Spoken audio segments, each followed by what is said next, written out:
sahabat BPHN, selamat datang di BPHN Talks dalam segmen Fokus Hukum, forum diskusi peningkatan kapasitas analis hukum. Berjumpa lagi dengan saya, Fiona Wijaya, yang akan memandu kita dalam BPHN Talks episode hari ini.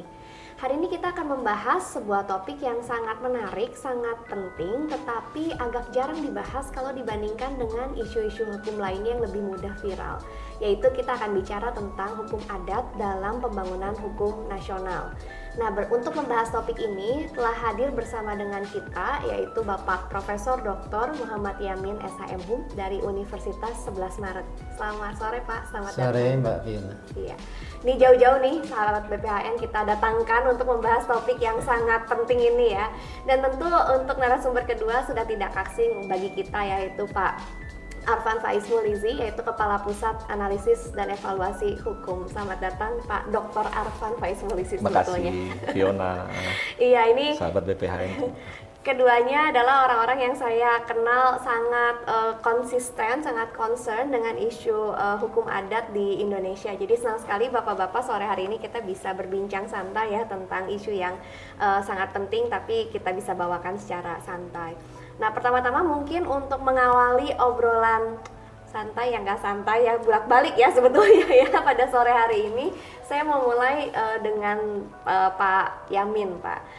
Kalau kita bicara tentang hukum adat begitu ya Pak, ada banyak orang tuh merasa, aduh ngapain sih masih harus ngomongin hukum adat, sekarang semuanya udah semakin maju. Ada juga yang pernah bilang, bukannya hukum adat tuh lama-lama juga akan tidak ada lagi gitu ya. Jadi kayaknya tren sarjana hukum, tren bahkan di kalangan orang hukum sendiri gitu ya Pak, untuk memahami, mendalami hukum adat itu tampaknya tuh makin menurun belakangan ini. Tapi menurut Pak Yamin bagaimana Pak? Sebetulnya bagi kita penting nggak sih Pak memahami, menyelami tentang hukum adat gitu, apalagi dalam konteks kita adalah orang-orang yang hidup di Indonesia, sarjana-sarjana hukum di Indonesia. Gimana menurut Pak Yamin? Oke, terima kasih Mbak Fiona dan juga para sahabat BPHN. Pertanyaannya cukup menarik ya, jadi soal kenapa belakangan ini hukum adat menjadi materi yang mungkin tidak terlalu menarik dan tidak mudah viral. Ya. Padahal sebetulnya begini, kalau kita lihat bahwa hukum adat ini adalah hukum yang miliknya bangsa Indonesia. Asli hukumnya orang Indonesia ya hukum adat sebenarnya. Selain itu adalah hukum-hukum yang datang dari luar, itu kan sebetulnya kan seperti itu. Nah, sehingga hukum adat itu mestinya memang menjadi filosofi, menjadi dasar-dasar, menjadi asas-asas dan prinsip-prinsip di dalam pengembangan hukum nasional. Seharusnya seperti itu, kalau kita jujur itu kan ya. Karena bagaimanapun hukum adat itu punya nilai-nilai filosofi yang sangat tinggi, yang sangat sesuai dengan karakteristik masyarakat Indonesia sendiri. Iya. Hanya saja memang belakangan kalau kita bicara hukum, dunia hukum gitu kan. Lebih menarik kan bicara dunia hukum bisnis, bicara hukum politik atau ketatanegaraan gitu.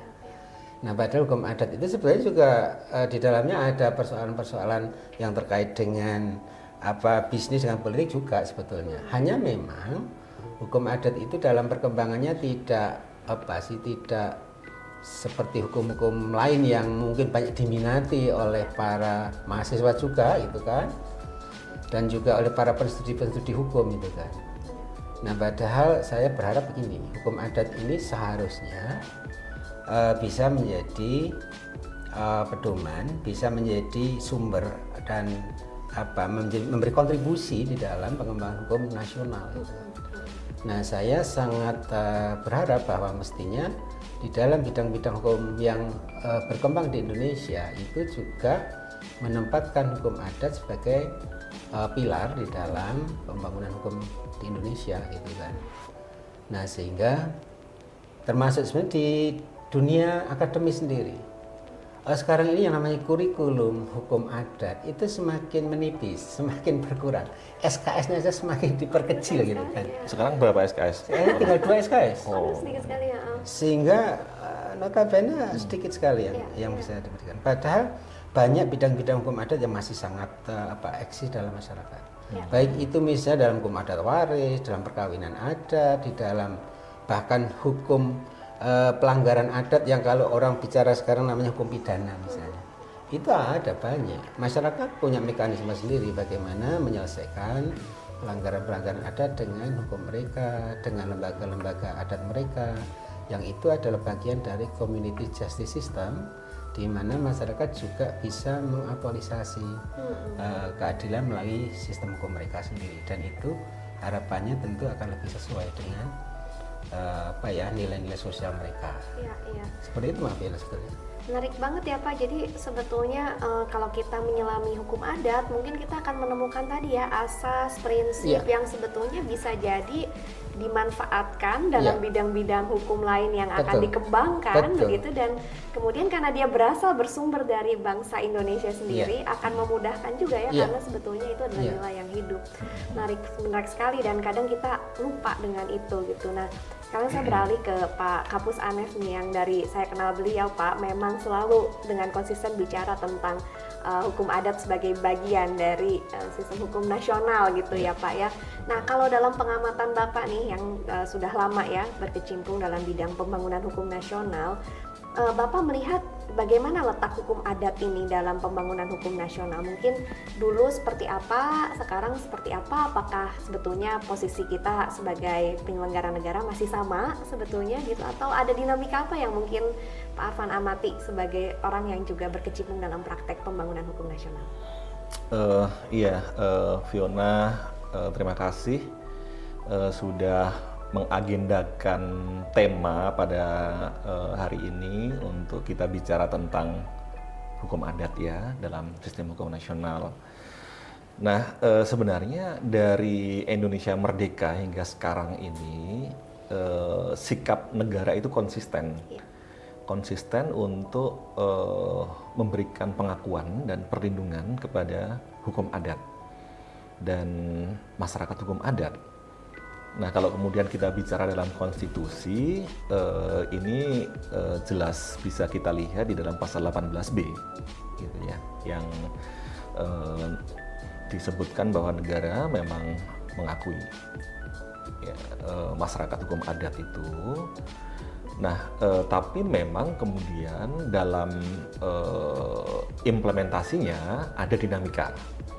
Jadi kalau kemudian kita bicara soal sikap politik, saya pikir konsisten dari awal sampai akhir. Karena sejak Indonesia merdeka, memang yang ingin dilakukan perubahan salah satunya adalah kita ingin keluar dari hukum kolonial ke hukum nasional. Hukum nasional itu maknanya salah satunya adalah yang punya cita rasa asli Indonesia. Cita rasa asli Indonesia itu salah satunya dicerminkan dengan hukum adat. Nah, saya melihat sebenarnya kita ini punya kebutuhan untuk memberikan perhatian kepada hukum adat ini semakin hari semakin besar. Setidaknya ada dua perspektif ini yang ingin saya sampaikan. Yang pertama, dari masyarakat hukum adat itu sendiri. Tentu masyarakat hukum adat itu akan merasa lebih nyaman kalau kemudian persoalan-persoalan yang dihadapi itu diselesaikan dengan hukum adat mereka sendiri, dengan pranata hukum adat mereka sendiri. Rasa keadilan masyarakat itu akan lebih terakomodir dibandingkan dengan apabila misalnya menyelesaikan permasalahan yang dihadapi dengan menggunakan mekanisme hukum yang asing bagi mereka. Gitu ya. Itu dari perspektif masyarakat hukum adat. Nah, kalau kemudian kita mau bicara dalam perspektif negara, ya, ini juga akan punya benefit yang besar ketika kemudian ada peran yang diberikan kepada masyarakat hukum adat secara lebih besar. Ya, kalau misalnya ini kita coba petakan hukum adat yang ada di masyarakat hukum adat itu didominasi ada di wilayah yang jauh dari perkotaan. Nah, saya ingin sampaikan bahwa semua warga negara Indonesia itu punya hak untuk mendapatkan akses keadilan yang sama, meskipun ada yang di wilayah perkotaan, ada yang di wilayah pedesaan, bahkan ada di daerah terpencil. Nah, ini masyarakat hukum adat, ini sebagian besar ini ada di daerah terpencil yang kalau kemudian dipaksakan, ya dipaksakan itu menggunakan hukum yang tidak tumbuh dari mereka sendiri, itu akses untuk misalnya nih masuk ke peradilan formal itu juga akan cukup jauh, gitu ya. Jadi artinya kalau kemudian ada perhatian kepada masyarakat hukum adat, kemudian memberikan peran besar kepada masyarakat hukum adat itu untuk menyelesaikan persoalan-persoalan mereka di area mereka, itu maka kemudian ini juga akan meringankan sebenarnya. Kalau kita bicara tentang kekuasaan judicial, Prof. Yamin, Ya. Mahkamah Agung, Mahkamah Konstitusi, tapi ini kalau kita bicara soal penyelesaian sengketa, tentu kita lebih banyak ada di area Mahkamah Agung dengan segala macam lingkungannya lah ya. Di sana ada peradilan di tingkat banding, ada peradilan di tingkat pertama dan seterusnya. Itu tetap saja masih belum bisa memberikan ruang yang cukup bagi akses keadilan untuk masyarakat-masyarakat di daerah terpencil, di mana di sanalah tumbuh sebenarnya ya banyak masyarakat hukum adat yang masih hidup. Iya. Nah, kalau kemudian kita bicara tentang akses keadilan, ya tentu ketika negara memberikan perhatian yang lebih besar kepada hukum adat beserta dengan pranata hukum adat di masyarakat hukum adat, ini tentu akan semakin menunjukkan bahwa memang negara kita adalah negara hukum, Iya. bukan negara peraturan perundang-undangan gitu ya. Nah, kita lagi-lagi kan pengen ada supremasi hukum Iya.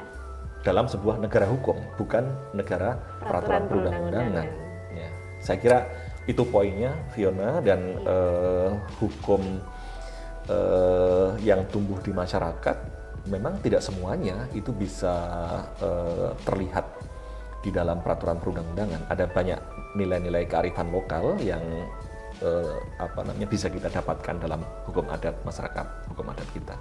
Mungkin itu, Fiona. Iya, menarik ya Pak. Jadi sebetulnya ketika hukum adat itu kita tempatkan dalam tadi ya satu penghargaan sebagai bagian dari hukum nasional gitu kan, kalau kata Prof. Sunaryati, yang akan mendapatkan keuntungan sebenarnya bukan hanya masyarakat hukum adatnya sendiri, tapi kita semua sebagai satu bangsa secara keseluruhan, karena cita-cita untuk mendapatkan keadilan, merasa aman gitu ya, tadi ada kenyamanan ketika kita menghadapi mungkin persoalan hukum gitu, itu adalah harapan kita semua pasti pengen ada mekanisme yang efektif, efisien untuk kenyamanan kita gitu ya. Jadi penting sekali, dan tadi saya catat ya, sikap negara sebetulnya konsisten meskipun pada dinamikanya tentu ada hal-hal yang kita harus akui, ada banyak dinamika gitu, karena bagaimanapun kemudian keputusan-keputusan negara itu bersentuhan dengan bukan ruang hampa, yaitu publik. Nah, disinilah saya kembali lagi kepada Prof. Yamin ya. Nah, dalam pandangan Pak Yamin dari cerita Pak Arfan gitu ya, bahwa sebenarnya negara selalu memberikan ruang, kemudian kita juga tahu ada beberapa peraturan perundang-undangan sebetulnya membuka ruang-ruang untuk hidupnya hukum adat dan hukum yang hidup dalam masyarakat gitu ya sekarang istilahnya ya. Tapi dalam implementasinya kan ada hal-hal yang mungkin tidak mulus gitu ya Pak Yamin ya. Mungkin ada isu-isu yang malah jadi timbul ketika misalnya tadi ada sikap-sikap negara terhadap hukum adat tersebut gitu ya dalam pembangunan hukum nasional. Nah, dari pandangan Bapak sebagai pakar hukum adat, isu-isu apa sih Pak tentang hukum adat yang perlu kita perhatikan dalam rangka kita tadi sebetulnya ingin ke depannya kita tetap menjadikan ini bagian dari hukum nasional gitu, tapi kemudian menurut Bapak ini kita harus tetap memperhatikan hal-hal ini nih, rambu-rambu ini nih dalam kita mengikut sertakan gitu ya hukum adat senantiasa dalam kerangka hukum nasional. Kira-kira isu-isu apa Pak yang perlu tetap diperhatikan? Oke, Mbak Fiona dan para sahabat PBHN. Jadi begini, secara konstitusi dulu sebetulnya negara ini sangat menjunjung tinggi, menghargai dan menghormati kesatuan masyarakat hukum adat yang di dalamnya tentu ada hukum adat kan gitu. Sehingga posisi hukum adat itu sebenarnya sangat sangat kuat tanda kutip gitu dalam konstitusi kita. Di samping konstitusi kita itu kan sekarang mengatakan Indonesia adalah negara hukum gitu kan. Nah, negara hukum itu juga di situ hukum dalam arti hukum yang disebut hukum tertulis maupun hukum tidak tertulis kan begitu. Nah, itu artinya secara konstitusi sangat hukum adat itu sangat penting dan juga mendapat tempat yang sangat sangat strategis. Nah, hanya memang begini, di dalam implementasi itu tentu memang ada dinamika-dinamika dan ada juga tantangan-tantangan ya, yang bisa jadi sedikit banyak pasang surut lah keberadaan hukum adat dalam sistem hukum nasional kita. Tapi kalau misalnya saya mulai dari dulu ketika Undang-Undang Pokok Agraria ditetapkan tahun 1960, itu undang-undang yang sangat revolusioner. Karena undang-undang secara tegas mengatakan bahwa hukum agraria nasional itu yang berlaku adalah hukum adat. Itu luar biasa. Artinya hukum agraria nasional kita itu hukum adat. Nah, ini hukum yang memang asli milik bangsa Indonesia. Karena hukum tanah waktu itu adalah adanya hukum kolonial dan adanya hukum adat. Dan negara menetapkan pilihan pada hukum adat. Itu artinya bahwa hukum adat sebagai hukum yang memang paling tepat menjadi pedoman, menjadi dasar-dasar dari hukum agraria nasional kita. Demikian juga dalam undang-undang yang lain, meskipun begini, perintah konstitusi kan memang pengakuan terhadap masyarakat hukum adat itu diatur di dalam undang-undang begitu. Nah, undang-undang ini memang sampai sekarang kita belum punya sih undang-undang yang secara organik melaksanakan ketentuan konstitusi yang namanya undang-undang masyarakat hukum adat. Ini yang belum ada. Tetapi secara sektoral banyak undang-undang yang memberi ruang, memberi pengakuan terhadap keberadaan hukum adat. Banyak undang-undang nih. Kalau saya pernah melis itu hampir ada 27 undang-undang yang di dalamnya menyebut dan mengakui terhadap masyarakat hukum adat dan hukum adat itu sendiri kan begitu. Mulai tadi saya sebut undang-undang pokok agraria, kemudian di undang-undang kehutanan, undang-undang pertambangan, undang perkebunan dan semua undang-undang. Bahkan Mahkamah Konstitusi juga sudah mengatakan bahwa masyarakat hukum adat punya legal standing untuk berperkara ke Mahkamah Konstitusi. Itu artinya juga bagian dari penghargaan pengakuan negara terhadap hukum adat sendiri. Hanya memang mungkin ada beberapa undang-undang yang sedikit banyak mungkin perlu harmonisasi. Artinya ada mungkin norma-norma yang mungkin belum selaras betul lah. Belum pas di dalam memberikan ruang, di dalam memberikan pengakuan terhadap masyarakat hukum adat, sehingga mungkin di sana sini dirasakan ini masih perlu diharmonisasi, perlu disinkronisasi kan begitu. Nah, termasuk yang belakangan ini mungkin termasuk menjadi concern bagi para peminat hukum adat maupun masyarakat hukum adat adalah soal pengakuan hukum yang hidup dalam masyarakat itu di dalam KUHP. Ini kan yang menarik nih, karena sebentar lagi akan berlaku nih KUHP, Pak Arfan. Jadi sehingga masyarakat hukum adat juga banyak yang masih bertanya-tanya seperti apa nih kira-kira format nantinya di dalam implementasi KUHP yang mungkin tanggal 2 Januari akan berlaku kan gitu. Nah, tentu harapan saya bahwa pengakuan terhadap hukum adat di dalam KUHP itu harus bisa lebih memperkuat keberadaan hukum adat dan masyarakat hukum adat. Kalau tadi dikatakan bahwa biarkan masyarakat itu juga punya ruang untuk mengaktualisasi hukum adat mereka dalam menyelesaikan perkara-perkara yang mungkin itu memang termasuk pelanggaran adat misalnya seperti itu. Nah, sehingga hal semacam ini akan saling komplementer antara hukum negara dan hukum adat. Jadi saling punya ruang yang melengkapi, saling koeksistensi antara hukum negara dan hukum adat. Jadi saya kira justru akan sangat positif ya. Sehingga memang tidak semua perkara harus dibawa ke pengadilan negara atau ke pemerintah atau ke jalur resmi negara. Ya. Karena masyarakat adat punya mekanisme sendiri dan itu sudah dibuktikan secara historis. Yang namanya lembaga-lembaga penyelesaian sengketa di dalam masyarakat adat itu hidup dari dulu, sehingga ini mestinya mungkin akan bisa lebih berseiring lah antara peradilan negara pada satu sisi dan peradilan dan mekanisme adat di sisi lain. Saya kira itu Mbak. Wah, ini bekal yang saya pikir penting sekali buat para analis hukum ya Pak Arfan, karena analis hukum yang ada dalam binaan BPHN ini Pak ada 2.500 orang dan mereka tersebar di seluruh Indonesia. Bisa jadi mereka bertugas di daerah-daerah yang sangat dekat dengan masyarakat hukum adat yang masih hidup gitu dan mungkin saja dinamika ke depan nanti ada perda-perda yang akan disusun gitu ya, sehingga tadi perspektif yang sangat penting yang disampaikan oleh Prof. Yamin, Sobat BPHN, adalah bagaimana ketika kita melihat hukum adat itu sebagai sesuatu yang berjalan beriringan dengan hukum tertulis ya, peraturan perundang-undangan, maksudnya dalam koeksistensi gitu ya, sehingga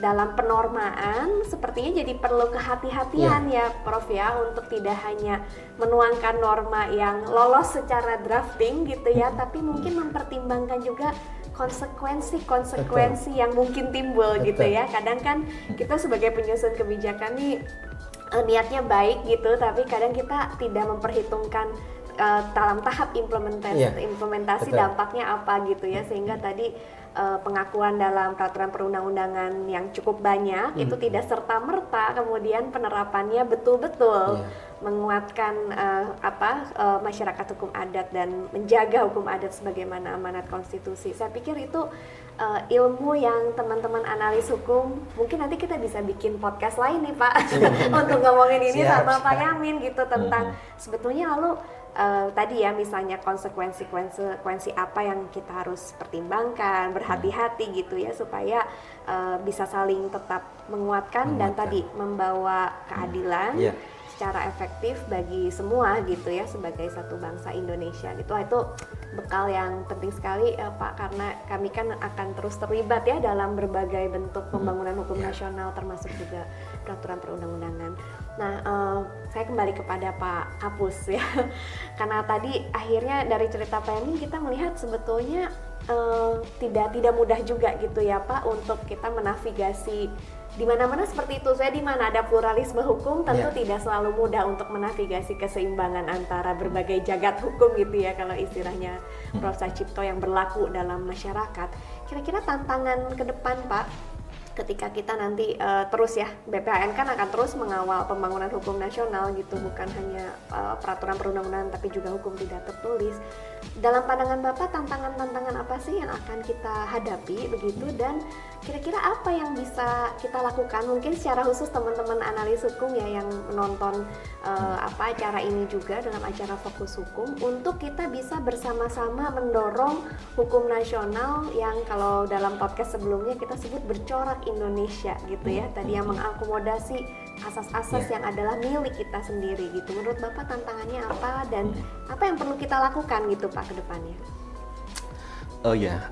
Vi, memang ini menarik dan saya rekomendasikan lah kalau kemudian mau ada tema berikutnya di podcast ini untuk memperdalam diskusi terkait dengan hukum adat ya, atau living law. Ini sesuatu yang baik dan memang perlu digali lebih jauh. Tantangan, saya mau bandingkan nih. Tadi kita sepakat melihat bahwa hukum itu kan ada yang tertulis, ada yang tidak tertulis. Ya, kalau kemudian kita lihat hukum yang tertulis, ada satu mekanisme untuk memastikan bahwa hukum yang dibuat ya, dalam mekanisme untuk pembentukan peraturan perundang-undangan itu memang bisa memberikan keadilan. Ini ada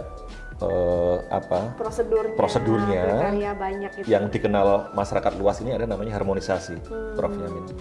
Ada harmonisasi. Kalau kita bicara soal pembentukannya ya, mulai dari perencanaan sampai kemudian perancangan, harmonisasi dan seterusnya.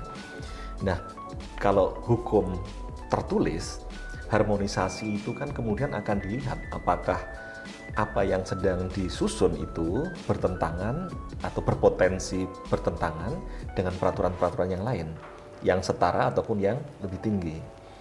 Nah, saya kira untuk tahapan ini, ya, BPHN itu juga sudah melakukan kegiatan-kegiatan tidak hanya pada saat pembentukannya, tapi kita juga melakukan evaluasi atas peraturan perundang-undang existing. Ini untuk yang hukum tertulis. Ya, kalau yang tidak Nah, tertulis. kalau yang nggak tertulis, Ayo gimana? sepertinya kita juga perlu semacam harmonisasi. Kalau kemudian, tapi ini kan bukan bicara soal pembentukan. Iya. Kalau hukum tidak tertulis kan berarti dia hukum yang Udah sudah hidup hidup, sendiri, sudah ya. ada, tidak perlu dibentuk lagi. Tapi perlu ada semacam harmonisasi. Saya katakan semacam harmonisasi. Ukurannya apa? Ukurannya adalah memastikan bahwa hukum tidak tertulis itu memang selaras dengan nilai Pancasila. Selaras dengan prinsip Negara Kesatuan Republik Indonesia. Tidak melanggar hak asasi manusia. Dan juga selaras juga dengan prinsip-prinsip universal yang diakui oleh bangsa-bangsa yang beradab. Nah, saya kira ini merupakan, kalau mau dikatakan, indikator untuk kemudian kita bisa mengatakan bahwa oh, ini hukum adat yang bisa menjadi bagian dari hukum nasional. Ya, jadi kalau kemudian kita bicara tentang ukuran ini, ya, ukuran ini menjadi sesuatu yang penting untuk kemudian kita memastikan bahwa hukum adat itu memang betul-betul hukum yang selaras dengan Pancasila, prinsip NKRI, tidak melanggar hak asasi manusia, dan juga ya prinsip-prinsip yang diakui oleh bangsa-bangsa yang beradab. Ini menjadi bagian penting untuk dijadikan sebagai pedoman bagi, tadi Fiona katakan, kita punya analis hukum. Ya.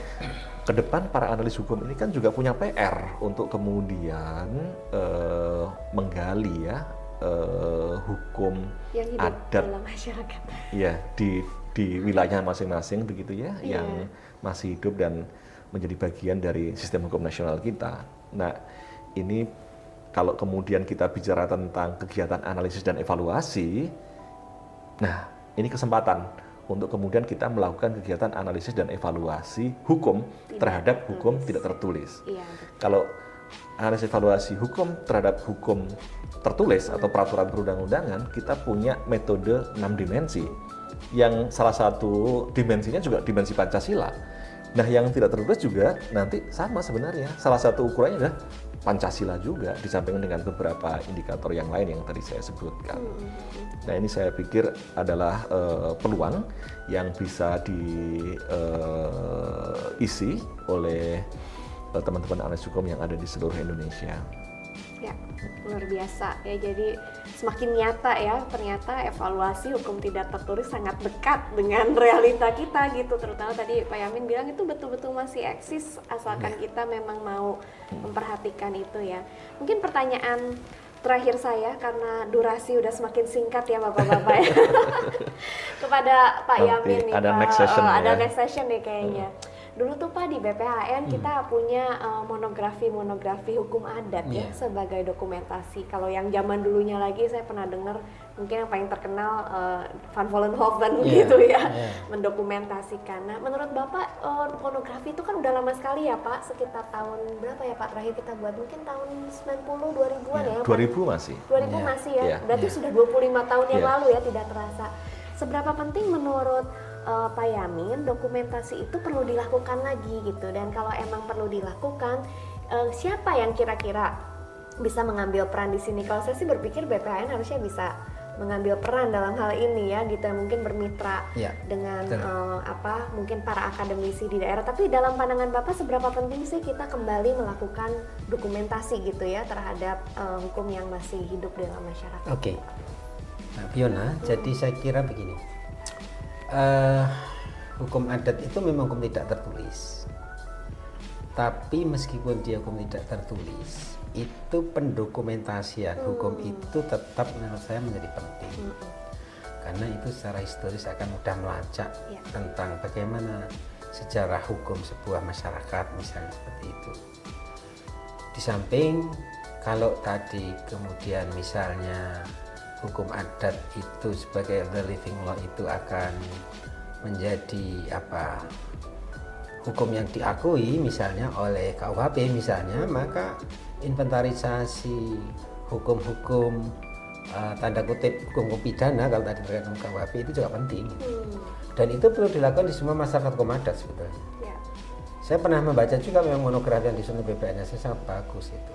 Dan itu sangat penting pendokumentasi. Meskipun waktu itu juga dokumentasinya belum lengkap ya. Ya. Nah, saya berharap misalnya kalau Vanwan Aban dari 19 lingkaran hukum misalnya, tapi akan lebih baik lagi apabila misalnya pendokumentasian hukum itu bukan hanya semata-mata beban BPHN. Karena begitu luasnya hukum adat, begitu banyaknya masyarakat hukum adat dengan pluralisme masing-masing.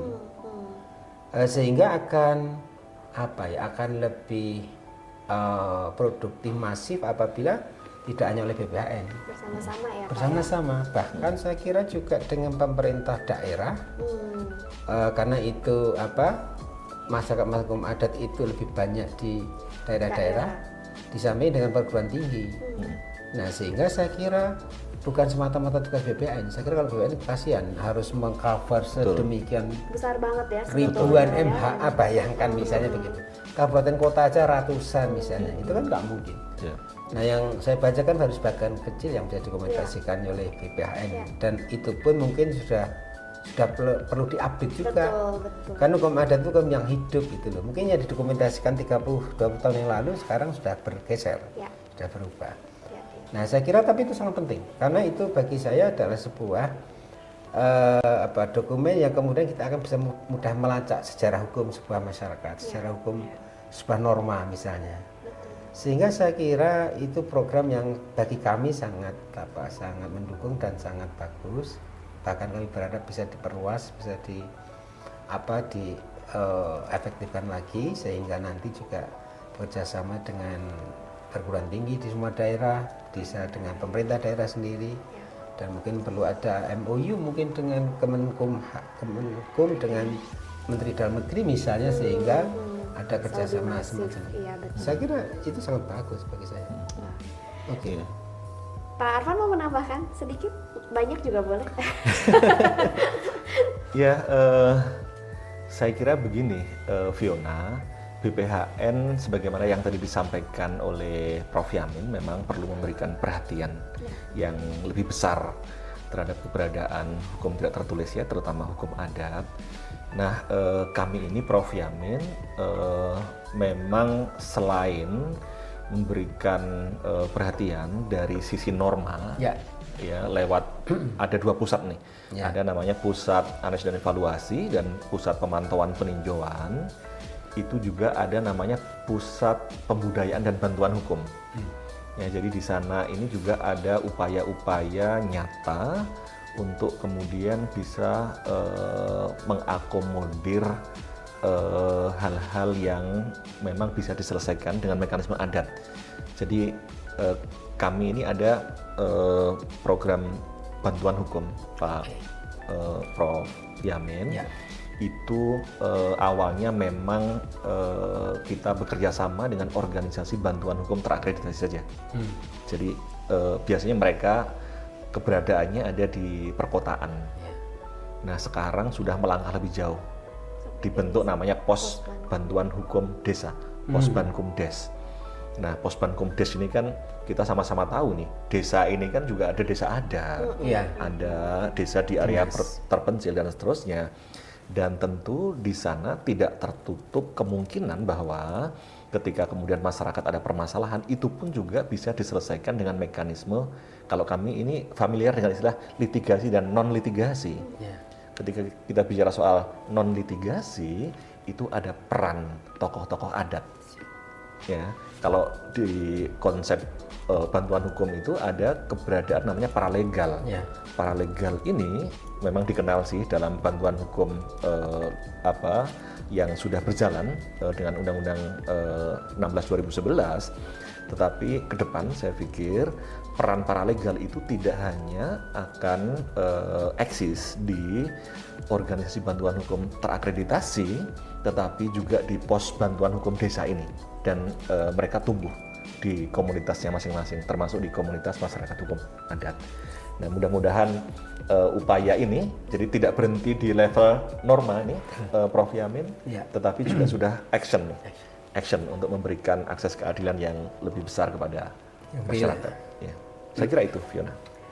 Baik, terima kasih banyak Bapak-Bapak ya. Saya tidak menyangka obrolannya dalam waktu yang relatif singkat sebetulnya kita membahas mulai dari hal yang sangat asas dan prinsip. Tadi pertanyaan pertama ke Pak Yamin terkait prinsip. Tapi kemudian kita bisa membahas sampai ke hal yang sangat praktis gitu tadi ya, mengenai dokumentasi, mengenai pelibatan berbagai pihak gitu yang sebetulnya juga sudah terhubung dengan kita, dengan kampus, dengan Pemda yang sebetulnya mungkin bisa menjadi bahan bakar ya untuk inisiasi yang lebih serius gitu untuk tadi ya bagaimana kita menguatkan hukum adat gitu sebagai memang bagian dari sistem hukum nasional. Meskipun tadi ya disclaimer-nya ada banyak yang masih harus diobrolin nih gitu ya, mudah-mudahan kita bukan terakhir kali bertemu dengan bapak-bapak ini ya, sahabat BPHN, untuk terus membicarakan tentang hukum adat karena itu memang isu yang sangat penting. Baiklah, saya akan tutup podcast ini dengan mengutip apa yang disampaikan Prof. Yamin ya di awal podcast tadi, bahwa hukum adat adalah hukum milik orang Indonesia gitu ya Pak, dan berbagai asas dan prinsip yang di dalamnya justru sebetulnya menjadi sumber yang berharga untuk bahkan pengembangan hukum di bidang-bidang lain yang kemudian kita perlukan sebagai sebuah bangsa yang sedang terus berkembang. Jadi jangan tinggalkan hukum adat gitu ya Prof. Yamin ya. Terima kasih telah menyaksikan BPHN Talks episode hari ini. Jangan lupa untuk terus mengikuti sosial media BPHN untuk mendapatkan informasi seputar pembinaan hukum nasional. Siapa tahu nanti ada informasi podcast kedua, ketiga, keempat ya yang terus membahas mengenai hukum adat dan hukum tidak tertulis gitu di Indonesia. Jika teman-teman punya masukan topik yang ingin dibahas, silakan tulis di kolom komentar di YouTube channel BPHN Kementerian Hukum. Sampai jumpa di episode berikutnya. Terima kasih. Oke. Terima kasih.